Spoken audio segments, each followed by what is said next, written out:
In the remaining lessons of this course, we'll look at databases. Storing data in a structured format will often mean storing it in a database, especially as the amount of data you have grows larger and larger. In this lesson, we'll explore important database concepts.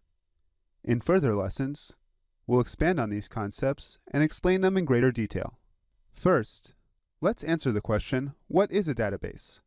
The definition of a database is actually fairly broad. A database is any organized collection of data. Therefore, we could say that a single Excel spreadsheet is a database if it's organized in a structured way.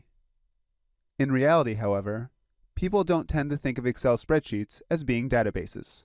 When we think of a database, we generally think of a collection of tables.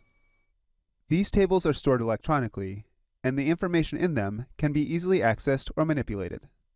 Many databases in use today are relational databases, where the different tables are connected to each other through having some data in common. To get data from a database, you would traditionally write a query. A query is a function that can help you search for information of interest. Using a query, you could ask for all the customers in the database from a specific location, or all the products with sales above a particular level. Queries are written in a database query language. The most popular of these languages is the structured query language, known as SQL or SQL. However, more recently, it's become possible to do much of this database analysis without the use of a query language. Instead, users import the data into an application like Tableau or Power BI and perform the analysis there. This has been one of the big reasons for growth in self-service business intelligence in recent years.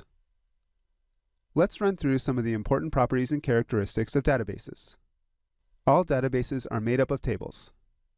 Each table stores information on a different aspect of the database, like customers, stores, products, etc.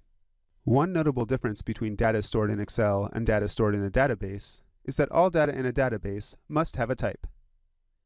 If you've used Excel, you may know that you can give cells a particular format such as currency or percentages. However, you're not obliged to do this. Data types are somewhat like this cell format, except they're required instead of optional. We'll discuss this in more detail later in this course. Merging database tables can combine information that's better analyzed in a single table.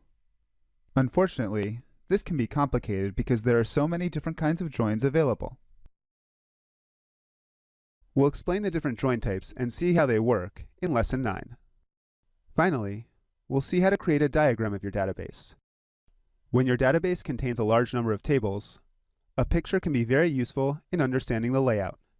It can help you see what tables are present, what data is stored in each table, and how the tables are all related to each other.